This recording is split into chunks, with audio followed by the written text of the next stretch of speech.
मोती माल वाला बरुआ के घुड़मल केस। मोती माल वाला बरुआ के घुड़मल के पहिरथिन पियर साड़ी के लेथिन केस सखी है।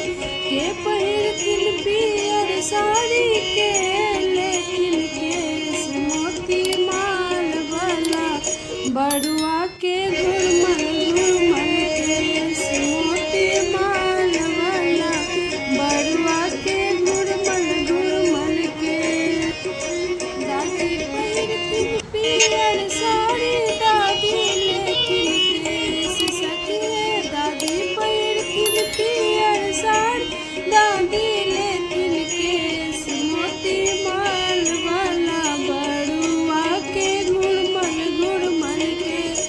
मोती माल वाला बरुआ के घुड़मल केस। काकी पहिरथिन पियर साड़ी मामी लेथिन केस सखी है।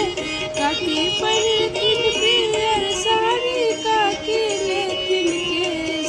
मोती माल वाला बरुआ के घुड़मल केस। मोती माल वाला बरुआ के घुड़मल केस। दीदी पहिरथिन पियर साड़ी दीदी लेथिन केस सखी है। दीदी पहिरथिन पियर साड़ी मौसी